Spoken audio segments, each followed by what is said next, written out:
नमस्कार, स्वागत है आप सबका। मैं हूं पुनीत पाठक और आप देख रहे हैं मध्य प्रदेश के बाद। महंगाई और खास तौर पर पेट्रोल डीजल के बढ़ते दाम को लेकर आम जनता किस कदर त्रस्त है, ये किसी से छिपा नहीं।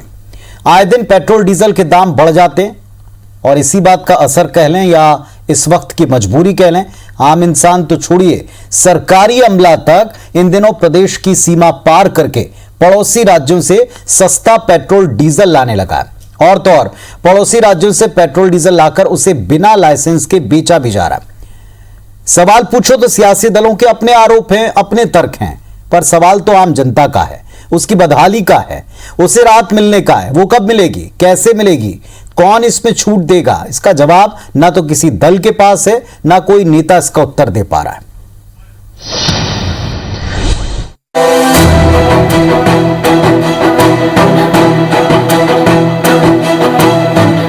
महामारी के इस दौर में महंगाई की मार भी जारी है।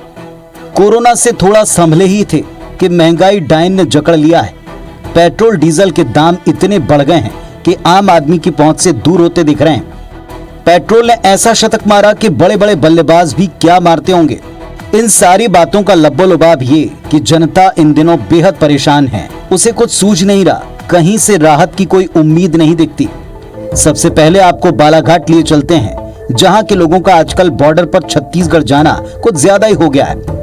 वजह है पेट्रोल, क्योंकि बॉर्डर पर उस पार पेट्रोल के दाम कम हैं। बालाघाट के लोग 1 लीटर पेट्रोल के लिए 107 रुपए से ज्यादा दे रहे हैं, लेकिन छत्तीसगढ़ में वही पेट्रोल 95 रुपए 60 पैसे में मिल रहा है, यानी प्रति लीटर 12 रुपए का लाभ। वहीं दतिया के लोग इसी काम के लिए यूपी के झांसी का रुख कर रहे हैं।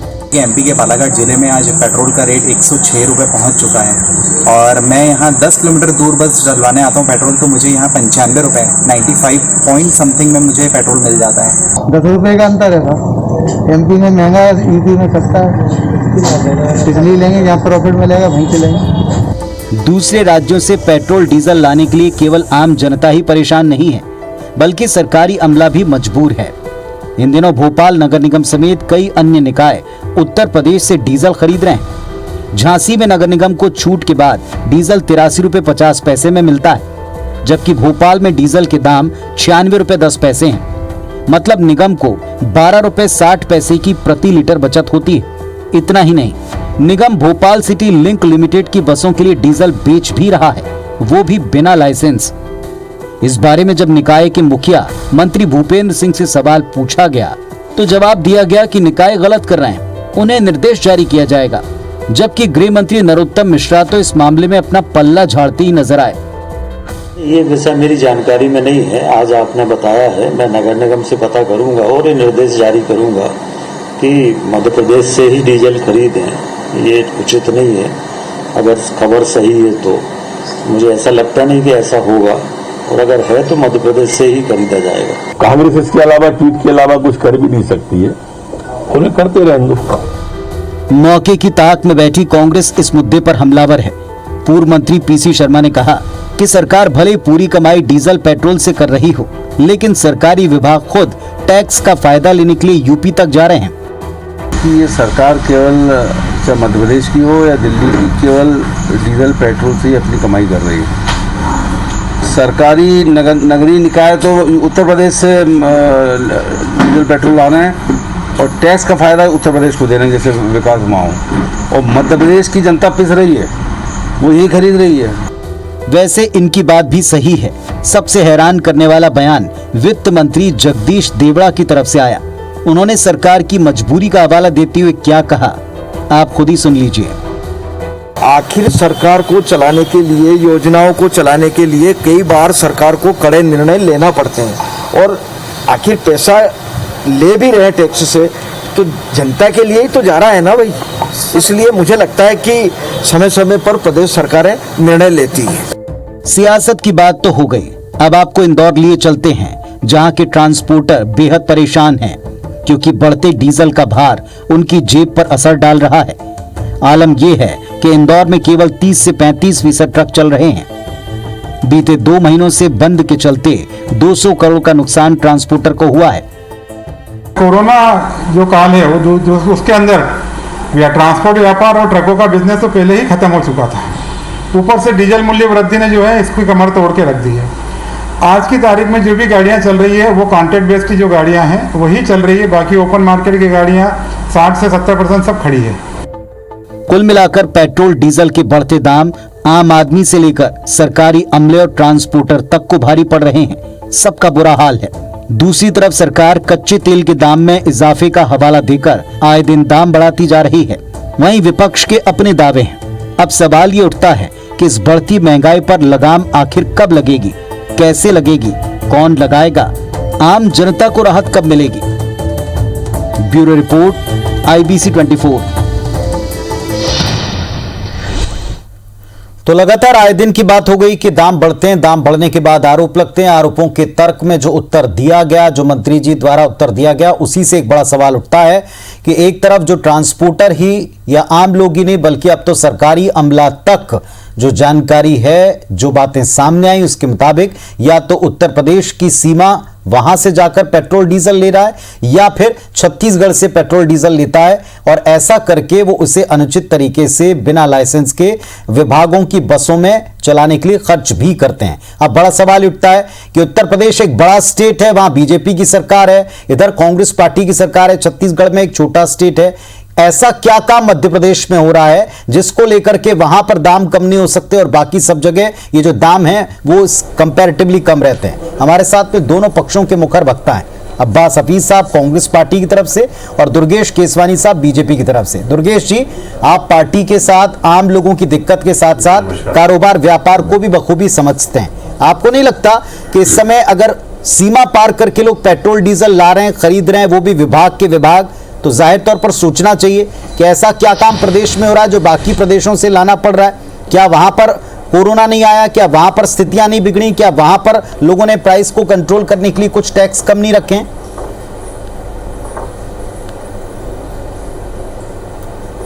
देखिए पुनीत जी, निश्चित ही जो दाम बढ़ रहे हैं वो आपके समक्ष है, जनता के समक्ष है। कहीं ना कहीं इस चीज का रोष भी रहता है, जनता चाहती है, पर जो जनहितैषी योजनाएं होती हैं, जनहितैषी कार्य होते हैं, उनके लिए निश्चित रूप से ये सब चीजें टैक्सेस इंपोज करनी पड़ती हैं। कई बार जैसा जगदीश देवड़ा जी ने कहा कि कड़ाई से कुछ निर्णय भी लेने पड़ते हैं। कोरोना में पूरी अर्थव्यवस्था ध्वस्त हो गई, ये किसी से किसी बात को छुपी नहीं है। आप देखेंगे कि लगभग 14-15 महीने में 6 महीने तक व्यापार वगैरह सब बंद रहे और उसके बाद एकदम आप देखेंगे कि जब लॉकडाउन खुलता है तो सब चीज़ों की खपत अपने आप बढ़ जाती है। बहुत सारी चीज़ें हैं जिसके लिए जनता की जो आप टैक्सेस के माध्यम से उसको हम लोग इम्पोज करके वो जनहितैषी कार्यों में खर्च करते हैं। आज यह बात भी निश्चित रूप से पुनीत जी समझने की जरूरत है कि जो टैक्सेस ज्यादा होके इम्पोज होके जो लग रही हैं, ये पेट्रोल डीजल पे जो टैक्सेस इम्पोज होके आ रही हैं, उसका हम खर्च कहाँ कर रहे हैं? हम उसका खर्च कर रहे हैं जन कल्याण के लिए। जो आप देखेंगे लाडली लक्ष्मी योजना हो गई, मेधावी छात्र योजना हो गई, पढ़ाई के लिए और स्वास्थ्य के लिए। आप देखेंगे कि अभी कुछ दिन पहले धर्मेंद्र प्रधान जी ने भी स्पष्ट किया कि 35,000 करोड़ रुपए वैक्सीनेशन के लिए रिजर्व, ऐसे हेल्थ के लिए अनेकों पैसे रिजर्व करके रखने पड़ते हैं। ये सब चीजें उनके लिए इम्पोज हो रही हैं। जनता का पैसा जो इम्पोज करके टैक्स के माध्यम से ले रहे हैं वो जनता के ही हितों में कार्य करने के लिए लिया जा रहा है। और थोड़ा और इसमें कहीं किसी चीज को रोकने के लिए भी ग्रुप ऑफ मिनिस्टर्स की बैठक जो होने वाली है, किसी तरह से नियंत्रण करके कैसे महंगाई और इन पे सबके काबू पाया जाए, उसके सभी प्रयास किए जा रहे हैं। दुर्गेश केसवानी साहब, आपने शायद सवाल ना ढंग से सुना, नहीं सुना तो मैं एक बार फिर दोहराता हूं। यूपी और छत्तीसगढ़ दो स्टेट अलग हैं, दोनों के आकार अलग हैं, दोनों जगह सरकारें अलग दलों की हैं। एक जगह आपकी पार्टी की सरकार, एक जगह कांग्रेस पार्टी की सरकार। क्या कोरोना केवल मध्य प्रदेश में आया, उत्तर प्रदेश और छत्तीसगढ़ में नहीं आया? क्या जनता के हित के काम उत्तर प्रदेश और छत्तीसगढ़ में नहीं हुए? 12 रुपए 60 पैसे का अंतर आने पर निगम खुद इन स्टेट में जाकर वहां से डीजल खरीद कर लाता है, अपनी बसों में बिना परिवहन के, बिना परमिट के भरवाता है, उनको दे रहा है, एक तरह से बेच रहा है। क्या ये प्रॉब्लम दिखती नहीं है? इससे आपको प्रदेश को लॉस ही हो रहा है ना। यहाँ का पेट्रोल डीजल जो यहाँ से कंज्यूम होना चाहिए वो पड़ोस से ला कर न केवल खपत की जा रही है, बेचा जा रहा है। तो इसमें कौन सा लाभ है प्रदेश का, प्रदेश की जनता का? और ऐसा क्या हो रहा है जो पड़ोसी स्टेट में नहीं हो रहा? देखिए पुनीत जी, पूरे देश में कोरोना रहा और मैं इस चीज से डिनाई नहीं कर रहा हूं, पर हर प्रदेश के अपने अपने भौगोलिक स्थितियां हैं, किस चीज पे किस शहर में मैं किसी आज अगर जैसे राजस्थान में आज 107 रुपए पेट्रोल बिका है तो मैं उस चीज की तरफ नहीं जा रहा हूं, मैं उस तरफ इंगित नहीं कर रहा हूं कि वहां पे 107 रुपए और हमारे मध्य प्रदेश भोपाल में 104 रुपए। पर जो जन कल्याण की योजनाएं होती हैं उसके लिए अलग अलग जो टैक्सेस इंपोज होके जो राजस्व आता है और भी आज माननीय जगदीश देवड़ा जी ने भी स्पष्ट किया कि कैसे प्रदेश का राजस्व बढ़े, उसके लिए भी निश्चित रूप से बैठकें की जा रही हैं। चलिए, मुझे लगता है कि इस बात का जवाब आपके पास में भी अभी नहीं है। अब्बास हफीज साहब कांग्रेस पार्टी से हैं। मेरा सवाल एकदम क्लियर था, तर्क जो आम जनता का है वो इस मंच के ऊपर मैं रख रहा हूं। कांग्रेस पार्टी को, विपक्ष को क्या लगता है? देखिए पुनीत जी, सबसे पहले तो ये दुर्भाग्यपूर्ण है जिस तरह के हालत मध्य प्रदेश के अंदर बना दिए गए हैं।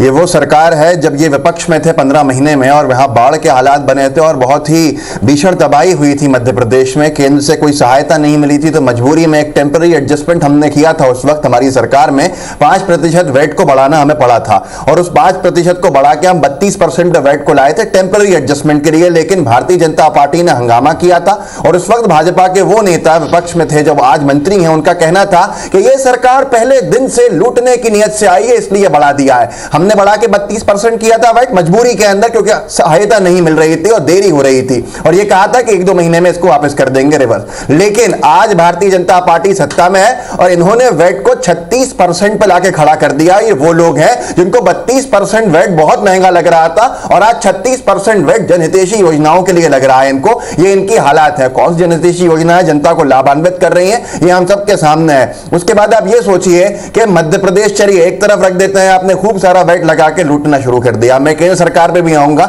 लेकिन पहले मध्य प्रदेश की बात करें। मध्य प्रदेश की भाजपा सरकार के अंदर ये टैक्स चोरी की जा रही है क्या सरकार खुद टैक्स चोरी के अंदर यहां पर लिप्त देखी जा रही है? जनता खरीदेगी 100 रुपये से ज्यादा का 104 रुपये लीटर। एक मिनट मुझे पूरा करने दीजिए, देखिए मुझे पूरा करने दीजिए। ये चीज सही नहीं है, मैंने इनको बोलने दिया ना, मैं बोलूंगा नहीं पूरे डिबेट के अंदर। अगर ये बोले अपने क्रम पे बोला जाए और अपने क्रम पे हर इंसान बात रखे जिस तरह से ये IBC 24 पे होता है, मेहरबानी करके 104 रुपये में जनता खरीदे और 104 रुपये में जनता जो टैक्स दे रही है वो 36% वैट दे। लेकिन नगर निगम के विभाग जो है वो यूपी से जाके खरीद के आते हैं और कितना टैक्स बचाते हैं साहब? 2,60,000 रुपया रोज यहां से मध्य प्रदेश की सरकार का विभाग जो है नगर निगम, वो उत्तर प्रदेश को टैक्स के रूप के अंदर दे रहा है सौगात। और टैक्स कितना बचा रहा है मध्य प्रदेश के अंदर? मध्य प्रदेश में अगर लेता तो 4,20,000 रुपया टैक्स रोज मध्य प्रदेश को मिलता। मध्य प्रदेश के 4,20,000 की ये चोरी है या नुकसान है? ये राजस्व के नुकसान में सरकारी विभाग लिप्त है और मंत्री कह रहा है कि मुझे मालूम नहीं है। ये बहुत दुखद है। वहीं पर आज मध्य प्रदेश की जनता जो है वो पूरा टैक्स दे रही है, पूरी तरह से उसको लूटा जा रहा है। वो मध्य प्रदेश की जनता कसूरवार नहीं है, लेकिन भारतीय जनता पार्टी का कसूरवार मानी जाएगी या नहीं मानी जाएगी, ये हैरान कर देने वाली बात है। और दूसरी बात, वित्त मंत्री जगदीश देवड़ा जी बड़े संजीदा व्यक्ति हैं। मुझे दुख हुआ उनकी बात को सुनकर के वो कहता है कि जनहितैषी योजना के लिए कड़े कदम उठाने पड़ते हैं। कड़े कदम उठाइए, कड़े कदम उठा के मध्य प्रदेश की आय को किसी और जगह से बढ़ाइए, ना कि एक्साइज को और वैट को बढ़ा के। यहां पर आज मध्य प्रदेश के अंदर टैक्स की चोरी हो रही है। मध्य प्रदेश के अंदर सरकार टैक्स बचा रही है, जनता को कह रही है कि 2 टैक्स, और यहां पर माननीय वित्त मंत्री कहते हैं कि नहीं साहब ये तो करना पड़ेगा, कड़े कदम है। तो जनता इनको बताएगी आने वाले समय के अंदर कितने कड़े कदम है। और ये तो छोटी चीज थी। एक आखिरी बात, ऑयल मिनिस्टर धर्मेंद्र प्रधान कहते हैं कि हम कर ही नहीं सकते क्योंकि सरकार को जरूरत है पैसे की, तो लूटेंगे वहां पर। ये हालत की बात है, ये मोदी सरकार है ऊपर। ठीक है, दुर्गेश केसवानी साहब, ये सवाल तो उठेंगे। एक मंत्री जी कहते हैं हमें जानकारी नहीं, अगर ऐसा हो रहा है तो गलत हो रहा है, इसको हम रोकेंगे। दूसरी तरफ एक पूरा विभाग ये बड़ा काम कर रहा है और इसकी खबर किसी को नहीं है, और इससे नुकसान तो प्रदेश को ही है ना। वो टैक्स जिसकी आप दुहाई दे रहे हैं जनता के काम का, वो कहां जा रहा है? देखिए पुनीत जी, सबसे पहले मेरे कांग्रेस के साथी जो यहाँ पे बड़े जोर से चिल्ला कर जो झूठ को परोस रहे थे और इन्होंने कहा कि हमने कुछ समय के लिए हमने वेट बढ़ाया था 5%, तो इतना वो भाजपा के लोग लगे लूटने, और ये जो आरोप इन्होंने बैठ के लगाए हैं, मैं उन पे एक सिरे सबसे पहले तो ये इन्होंने बयान दिया कि लूटने के लिए आए हैं, तो निश्चित रूप से इसकी पुष्टि इनके तत्कालीन मंत्री थे उमर सिंह का, उन्होंने पुष्टि कर दी थी कि मध्य प्रदेश को कौन लूट रहा है और किस जगह पे कैसे, ये सब चीजें आपके समक्ष हैं। मेरे मित्र और भी बातें चिल्ला चिल्ला कर बोल रहे हैं कि हम, आपको तो चिल्लाने का अधिकार ही नहीं है मेरे मित्र। आप कैसे यहाँ पे चिल्ला के बातें कर रहे हैं? आप तो मध्य प्रदेश में जब सरकार में आए थे आप सब्सिडी की बात करते थे कि हम 5 रुपए 10 रुपए पेट्रोल पर 10 रुपए और 5 रुपए डीजल पे सब्सिडी देंगे। उसके बाद बैठ के आप यहाँ पे मगरमच्छ के आंसू बहा रहे हैं बैठ के, और जनता के बीच में गलत गलत संदेश परोसने की बात कर रहे हैं। और आपने तो सभी जो आपकी जो प्रायोरिटीज थी, मैं उस पर जवाब दे दूंगा, आप आज की बात का जवाब तो दीजिए। आपको जब आपके बीच में जब मैं बोला तो आपको कैसे वो लग रहा था? आप बिल्कुल अपने वक्त का इंतजार किए। पुनीत जी निश्चित रूप से आपको भी उतना ही वक्त देंगे जितना मुझे दे रहे हैं। और जिस तरह से ये यहाँ पे बैठ के जो आरोप प्रत्यारोप लगा रहे हैं, इनकी सरकार ने किया क्या? कोई एक जन कल्याण की योजना लेके आएगा 15 महीने में, जो यहाँ पे ये बैठ के आरोप और उसकी बातें कर रहे हैं? अब ये बताएं, इन्होंने जो 5% जो टैक्स बढ़ाया था, इन्होंने आईफा अवार्ड के लिए बढ़ाया था, इनके मकानों में कैसे रंगाई पुताई हो, ये इसके लिए इन्होंने टैक्स का एनफोर्समेंट किया था। मैं फिर एक बार केसवानी साहब दोहराता हूँ, क्योंकि आपकी बात का मैं उत्तर लूंगा, जरूर लूंगा, और अब्बास जी देना चाहेंगे इस बात का उत्तर, पर मेरे प्रश्न का उत्तर आपने नहीं दिया। 2 बार मैं सवाल पूछ चुका हूं। एक सिंपल सा बात है कि जब आप आम जनता से टैक्स ले रहे हैं और एक जिम्मेदार मंत्री ऑन रिकॉर्ड ये बात कह रहे हैं कि साहब ये हमको लेना पड़ रहा है क्योंकि जनता के हित का है, तो फिर आपका विभाग बगल से क्यों ला रहा है? फिर आपका विभाग बगल को टैक्स क्यों दे रहा है? फिर वो टैक्स क्या जनता के जो आप जेब से निकाल रहे हैं, क्या अपने विभाग से निकलने पे आपको तकलीफ हो रही है? और इतनी बड़ी बात कैसे छिपी हुई है? अगर सच है तो इस पर अब तक एक्शन क्यों नहीं हुआ? अगर चलिए सिद्ध हो जाएगा तो क्या आप वसूलेंगे उसको, वापस प्रदेश के खाते में जमा करेंगे उसको? केसवानी साहब उत्तर दे दें इसका, फिर आपकी बात का उत्तर लूंगा। अगर कहीं पे कोई ऐसा है, जी निश्चित रूप से माननीय मंत्री भूपेंद्र सिंह जी ने कहा कि इस बात की उनको अवगत कराया गया है, निश्चित रूप से जांच की जाएगी, वो जांच आपके समक्ष आएगी। हम किसी चीज से, इन चीजों से बचना नहीं चाहते, पुनीत जी मैं स्पष्ट कर दूं, पर कांग्रेस के ये लोग जो सिर्फ आरोप लगाने का काम करते हैं, इनसे भी उनका जवाब लीजिए कि इन्होंने किस योजनाओं के लिए, कौन सी योजनाएं जन कल्याण की साहब इसका उत्तर दीजिए जो उन्होंने आपके लिए कहा था, आपके समय में क्या काम हुआ? एक सवाल उठाया था, हालांकि वो आज की तारीख के लिए कोई रेलेवेंट नहीं है, क्योंकि उसी पर अगर आप कहते हैं कि चुनाव हुआ और उस पर रिजल्ट आ गया तो उसका उत्तर तो जनता ने दे दिया, लेकिन फिर भी आप जवाब देना चाहें तो दें। देखिए पुनीत जी बहुत दुखद है, जवाब देने की जरूरत नहीं है, पर दूंगा क्योंकि मजबूरी है। हमारे भाजपा के मित्र अपनी बात को रख नहीं सकते यहाँ पर, अपनी सरकार को डिफेंड कर नहीं पाए कि इन्होंने क्या। रुक जाइए मेरी बात। देखिए इतिहास में पुनीत जी, इतिहास में चले गए और हमसे कहा कि 5% वैट, तो मैंने अपनी बात ही शुरू की थी उसके ऊपर कि केंद्र से सहायता नहीं मिली थी, बाढ़ के पीड़ितों को राशि बांटनी थी, हमने बांटने का काम किया। हमारे यहाँ पर जन कल्याण रुक तो जाइए, जन कल्याण हमारी जो योजनाएं चल रही थी उसके लिए हमने किसानों का कर्जा माफ किया। अब फिर भी चलिए ठीक है, हमने कुछ, अरे सुनिए इसमें क्या समझ में आएगा? अरे दुर्गेश भाई, जनता समझ ही नहीं पाएगी। पुनीत जी चलिए फिर भी हम इतिहास में चले जाते हैं। अरे हमने जो किया गलत किया इनकी नजरों के अंदर, पर फिर भी टैक्स के ऊपर वैट 32% था, और ये जो कर रहे हैं जन कल्याणकारी काम उसके ऊपर 36% टैक्स, 4% की बढ़ोतरी है ऐसे कोविड काल के अंदर जहां जनता की महंगाई से पहले ही कमर टूट चुकी है। एक रुपया 75 पैसा रोड टैक्स लगाना है इसके ऊपर, और उसके साथ साथ अब आप सुनिए, अरे आप सुनिए तो मेरी बात, ऐसे क्या होगा? इससे क्या होगा? जनता समझ रही है कि आपका जवाब नहीं है, जनता समझ रही है आपके पास, मैं बराबर जवाब दे रहा हूं, आप बिल्कुल जवाब नहीं दे रहा। सुनिए इसके अंदर बहस में कोई सामने आ नहीं पाएगा, मैं बराबर जवाब देता हूं, आप जवाब नहीं दे रहे। अब्बास साहब और दुर्गेश साहब थोड़ा सा हल की तरफ आप दोनों पक्ष अपनी बात रख देंगे तो जनता के लिए बहुत बेहतर होगा, क्योंकि हमने पैकेज की या रिपोर्ट की शुरुआत में भी कहा, अंत में भी कहा कि आरोप और तर्क बहुत हैं लेकिन हल नहीं है। दुर्गेश साहब एक हल की तरफ एक सीधा सवाल पूछता हूं, निगम ने तो टैक्स बचा लिया, बगल से पेट्रोल डीजल ला करके और बसों में भरवा भी दिया, आम जनता बेचारी टैक्स भी दे रही है, डीजल महंगा मिलता है ट्रांसपोर्टर को तो उसको दाल तेल खाने का सामान सब्जियां हर चीज उसको महंगी मिल रही है, उसको राहत आप कैसे दिलवाएंगे? इस मंच पर कोई योजना है आपके पास में? केंद्र में भी आप हैं, प्रदेश में भी आप हैं, उसको राहत देने के लिए कुछ प्लान है या केवल आरोप के बदले आरोप हैं? नहीं देखिए पुनीत जी, आरोप के ऊपर आरोप लगाना हमारा काम नहीं है, यह काम कांग्रेस बखूबी से निभा रही है, और हम लोग उनको ये भी बोलते हैं कि पॉजिटिव वे की तरफ बढ़ना चाहिए, नेगेटिव बातें नहीं करना चाहिए। जो आपका सवाल है निश्चित रूप से मैं उस पर स्पष्टता से बात करूंगा, और जो आपने ये बात भाई माननीय मंत्री जी का जब वर्जन आ जाता है, माननीय मंत्री जी ने कहा अगर कोई ऐसी घटना घट रही है तो निश्चित रूप से उसकी जांच कराएंगे, यह आपकी बात का जवाब था जिसको लेके। बाकी रही बात आप जो वसूली कराएंगे, इसको कम करने के लिए क्या प्रयास किए जाएंगे? एक प्रदेश का टैक्स जो है वो दूसरे प्रदेश में, नेबरिंग स्टेट में दे दिया है, चाहे जहां भी दिया है। पॉलिटिक्स से अलग हटके वसूलेंगे आप उनसे वसूली करवा पाएंगे? क्योंकि अगर ये आम जनता की होती तो टैक्स चोरी होती। पॉलिटिक्स से हटकर पॉलिटिक्स से हटकर जो जांच होगी उसमें दूध का दूध और पानी का पानी होगा, आप इसके लिए निश्चिंत रहिए। यह माननीय श्री शिवराज सिंह चौहान जी की सरकार है, संवेदनशील सरकार है। इस चीज को निश्चित रूप से संज्ञान में लेके उस चीज को हम आपके समक्ष, उसके माननीय मंत्री जी भी आएंगे, हम भी आएंगे।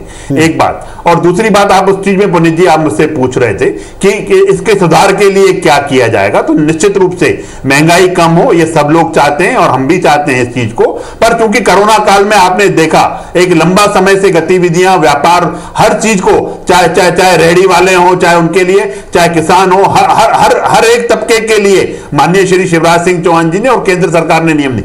अनाज जो हम राशन की बात कर रहे हैं, हम अभी राशन मुफ्त नहीं दे रहे, हम नवंबर तक की उनके राशन की बात कर रहे हैं। हम जिसकी रियायतों के लिए आप बात कर रहे हैं, ये वही है जो टैक्स भी दे रही है, इनडायरेक्ट भी, डायरेक्ट भी, हर तरह का।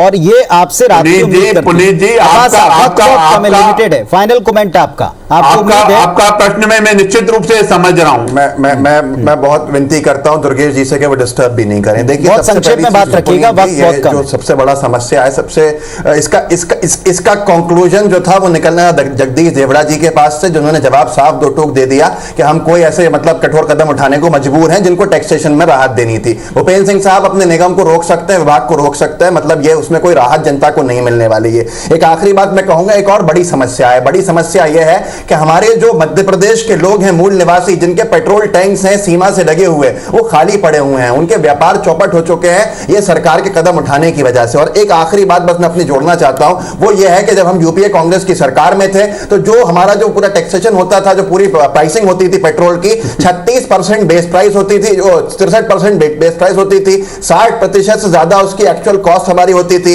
हम वसूलते थे 18% जो था राज्यों को टैक्स मिलता था, 16% केंद्र की कांग्रेस सरकार को मिलता था। इनसे सिर्फ एक प्रश्न करिएगा, इनसे ये प्रश्न पर एक करिएगा। मोदी सरकार सब्सिडी की बात करते थे, एक सब्सिडी दी क्या इन्होंने? 10 रुपए दी, 5 रुपए, ये सिर्फ आरोप लगाने की। जो आपने कहा पुनीत जी, ये वही बात कर रहे हैं, ये सिर्फ आरोप लगाने की बात कर रहे हैं।